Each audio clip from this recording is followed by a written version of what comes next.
আসসালামু আলাইকুম। আমি এখন বানাবো মুরগ মুসাল্লাম। এটা মুরগি মুসাল্লাম না কিংবা মোরগ মুসাল্লাম না, এটার অ্যাকচুয়াল নাম হচ্ছে মুরগ মুসাল্লাম। মানে মুরগি মোরগ যেটা দিয়ে করেন না কেন, এটা একটা মোগলাই খানা। তো যাই হোক, এটার অনেক রেসিপি আছে, তার মধ্যে সব মানে বেসিক্যালি সিস্টেম হচ্ছে দুইটা। আর আমরা বাঙালিরা এটাকে মনে করেন আমরা সবসময় একটু মডিফাই করতে পছন্দ করি। মাতবরি করে আমরা অনেক রকমের রেসিপি দিচ্ছি, অ্যাকচুয়াল রেসিপির একটা হচ্ছে এইটা। যাই হোক, তার মধ্যে অবশ্যই একটা মৃত মুরগি নেবেন। এই মুরগিটাকে বেসিক্যালি রিমান্ডে কী করে নেওয়া যায় এবং কী কী করা হয় সেটাই হচ্ছে মুরগ মুসলামের মূল জিনিস। তো দেখাবো কেমন করে মুরগি রিমান্ডে নেওয়া যায়। তো এর জন্য যা মশলা লাগবে তার মধ্যে কিছু মশলা বাটতে হবে। বাটার জন্য আমি এসি পেস্তা বাদাম, তার পেস্তা বাদাম বলতেছি কাঠবাদাম, কাজু বাদাম, কয়টা এলাচি, সবুজ এলাচি, একটু পোস্তদানা, কয়টা কাঁচামরিচ, বেরেস্তা, এখানে নারিকেলের কুড়ানো আছে, নারিকেলের গুঁড়া দেওয়ার কথা, কুড়ানো দিলেও চলে, আর একটু মৌরি বলে এটাকে, কারণ এর মধ্যে দেওয়ার কথা হচ্ছে চাট মশলা। তো চাট মশলায় সব কিছুই থাকে, মৌরি আর হিং আর আমচুর অতিরিক্ত থাকে। তো আমি ওই তিনটা অতিরিক্ত দিয়ে দিলে আমার চাট মশলা হয়ে গেলো। একই জিরার গুঁড়া, একই ধনিয়ার গুঁড়া আমি দুইবার করে কেন দিতে যাবো? অন্যরা দিতে পারে, আমার এগুলো ভালো লাগে না, তত আমি বেশি মাতবরি করে এইরকম করে নিচ্ছি। তো এগুলোকে বেটে তারপর আবার দেখাচ্ছি আপনাদের কি করতে হবে, এটাকে কেমন করে রিমান্ডে নেওয়া যায় মুরগিটাকে। এখন আমি একটা ব্লেন্ডারে আধা কাপ টক দই নিচ্ছি, একটা আস্ত লেবুর রস নিচ্ছি, তার মধ্যে আমি গুঁড়া মশলা, এখানে হচ্ছে মরিচের গুঁড়া, জিরার গুঁড়া, ধনিয়ার গুঁড়া, জায়ফল জয়ত্রীর গুঁড়া, আদা বাটা, রসুন বাটা, আর একটু গরম মশলার গুঁড়া, প্লাস আগের বাটা মশলাগুলো যেগুলো আমি বেটে রাখছি, লিস্ট পাইবে যাবেন একদম শেষে মাঝের দিকে কোনো এক সময় দিয়ে দিব, সেগুলো নিয়ে একসাথে ব্লেন্ড করে মিশিয়ে নিব। কারণ এটা আমরা এমনি মিশাইতে তো, বরঞ্চ ব্লেন্ডারে মিশানো আমার মতো সুবিধা। আর দইটা একবার ব্লেন্ড করে নিলে জমে যায় না আর কি। ব্লেন্ডারে দিয়ে সবগুলোই একসাথে মিশাই নি, কারণ সবগুলো একসাথেই ঢেলে দিতে হবে। জাস্ট মিশানোর জন্য ব্লেন্ড করা এখন তেমন কোনো প্রয়োজন নাই। আচ্ছা, আরও দুইটা জিনিস অ্যাড করতে ভুলে গেছিলাম। অর্ধেক ব্লেন্ড করার পর মনে হয়েছে গোলমরিচের গুঁড়া 1 চা চামচ, আর পছন্দ মতো লাল রং।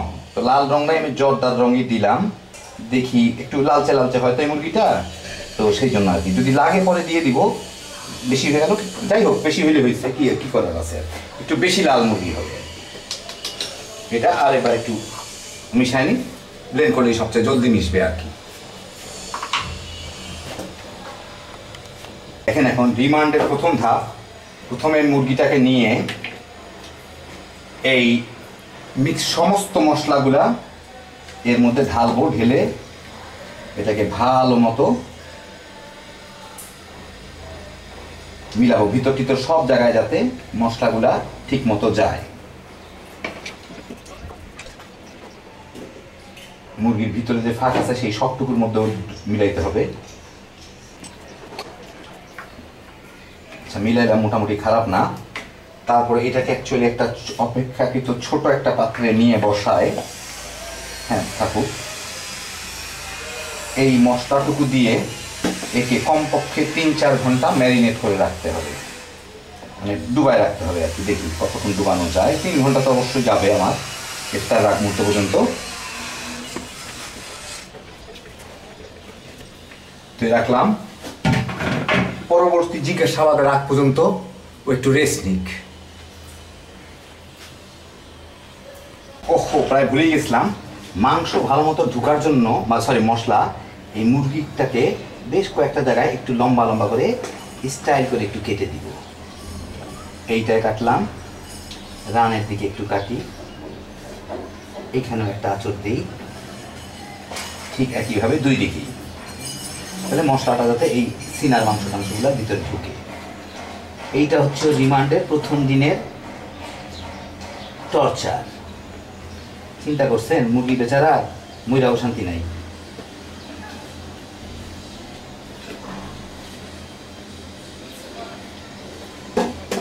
আচ্ছা, আরেকটা জিনিস করে ফেলি, সেটা হচ্ছে এদিকে লাগবে না, সেটা হচ্ছে আমি 2-3টা ডিম রাখছিলাম সাইডে, দেখতে পাচ্ছেন, এই ডিমগুলোকে সাইড দিয়ে দিই, ডিমগুলো যাতে একটু মশলা টশলা মাখা হয়ে যায়।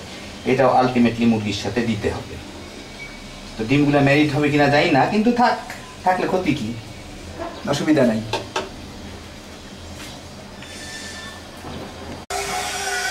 আমি এখন সেই ম্যারিনেট করা মানে রিমান্ডে নেওয়া মুরগিটা ডিম 3টা উঠায় রাখবো, কিছুর মধ্যে একটা উঠায় রাখি, মোটামুটি ভালোই রং উঠছে। এখন এটাকে আবার উল্টায় শেষবারের মতো, মানে শেষবারের মতো না, অ্যাকচুয়ালি উল্টায় ভিতর থেকে সমস্ত মশলাগুলা ভিজায় দেখি আর কি, পাশটা অনেকক্ষণ ছিল। হ্যাঁ, মশলাগুলা চেপে চেপে বের করে ফেলি।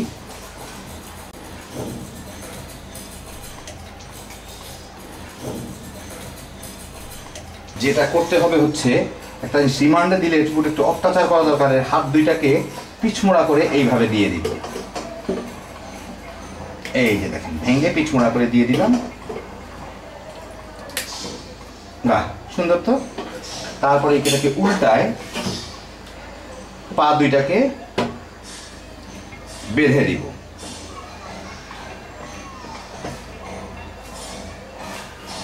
একে ক্রস ফায়ারের বদলে এখন আমি একে অয়েল ফায়ারে দিব, মানে তেলের মধ্যে ভাজবো, ও বেটা যাতে উঠে দৌড় দিতে না পারে, মরেও শান্তি নাই। একই সাথে এই ডিম 3টা এর ভিতরে দিয়ে দিব। অনেক সময় এই ডিম পুরা না ধরলে এই জায়গাটাকে সেলাই করে দিতে হয়, আমি এখন হালকা করে এই জায়গাটাকে সেলাই করে আসতে হবে।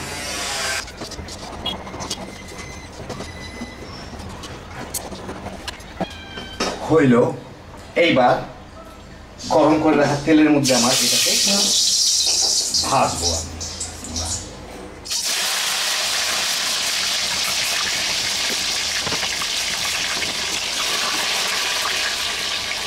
অসুবিধা নাই, তেলটা প্রথমে একটু গরম থাকে, তারপর ছেড়ে দিলেই এটা ধীরে ধীরে হালকা ঠান্ডা হয়ে যাবে এবং এটা পুরো সিদ্ধ হয়ে যাবে মুরগিটা, আর ফার্মের মুরগি এমনি হয়ে যাবে।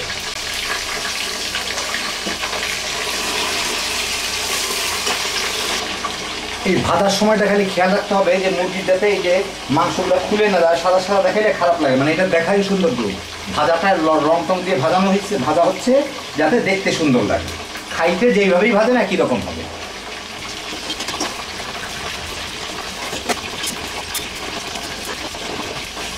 সুন্দর করে বাদামি করে ভেজে নিতে হবে যাতে ভিতরে সাদা মাংসটা অত দেখা না যায়, বাস।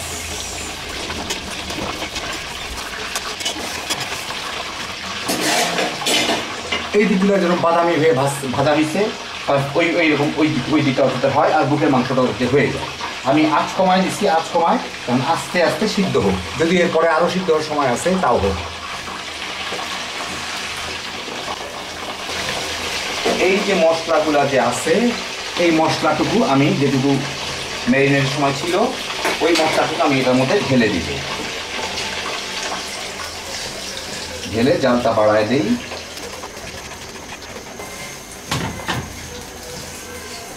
চতুর্দিকে যাতে মিলে সমান মতো। হ্যাঁ, এখন একটু এভাবে না কাট করে দিলে সবচেয়ে ভালো হয়, 2-1 পাশ হোক, এক সাইড ডুবে থাকলে হলো।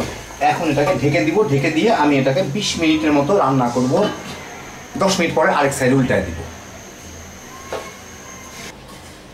দেখেন প্রায় মাগরিবের সময় হয়ে আসতেছে, এটা আমি বেশ কয়েকবার উল্টায়ও দিছি। এখন এইটা আমি ঢাকনাটা খুলে, এটা প্রায় শুকায় গেছে, ঝোলটা কয়েকবার নাড়াচাড়া করে দিতে দিচ্ছে। এখন এর মধ্যে যা দিব সেটা হচ্ছে একটু কেওড়া জল দিব আমি এর মধ্যে, বেশ কতটুকু কেওড়া জল দিব সুগন্ধের জন্য, যথেষ্ট।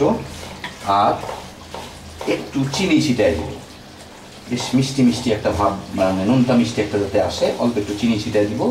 দিয়ে এখন রোজার মাস বুঝতে পারছি না মানে কোনটা কতটুকু হইলো, যাই হোক, দিয়ে এখন এটাকে একটু নেড়ে, এটা প্রায় তেলের উপরে চলে আসে। এইটার একটা জিনিস হচ্ছে যে এটা কিন্তু এই ঝোলটা দিয়েই খেতে হয় আর কি, মানে খাইতে হবে ঝোলটা দিয়ে। আপনার মুরগিটাকে ভাগ ভাগ করে রোস্টের মতো না, যার যার ঝোল দিয়ে শেষে টুকরা টুকরা করে নিয়ে খাবে। এখন একটু ভালো করে মাখায় দেই যাতে সব দিকে ঝোলটা মাখে।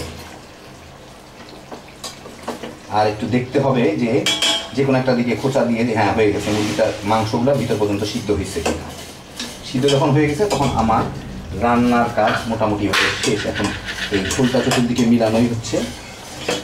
একটা মুরগিটাকে বেচারা কী করবে বলেন, ওকে ক্রস ফায়ারের মতোই অনেকটা দিলাম আর কি, দিয়ে শেষ পর্যন্ত ঠ্যাং ঠুং বেঁধে আমরা একটা সাইজ করলাম। একজনের দুঃখ আরেকজনের ফুর্তি। চিন্তা করেন আমরা কত ফুর্তি করে খাবো, আর বেচারা কি দুঃখ।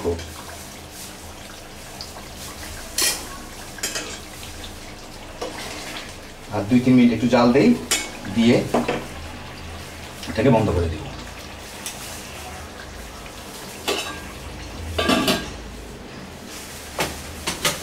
পুরো 20 মিনিট পার হয়ে গেছে, আমার বৃষ্টিও শুরু হয়ে গেছে বাইরে, ভালো চলে গেছে। দেখি আমার মুরগ মুসাল্লামের কি অবস্থা।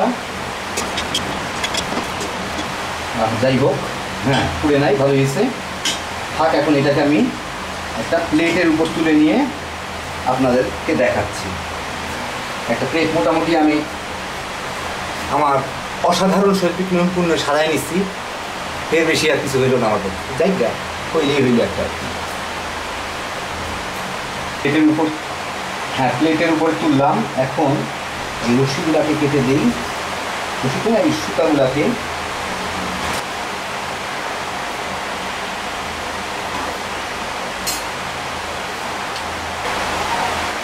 এই হয়ে গেল। দেখেন হয়ে গেল আমার সুন্দর মুরগ মুসাল্লাম। দেখলেন তো কীভাবে রান্না করলাম।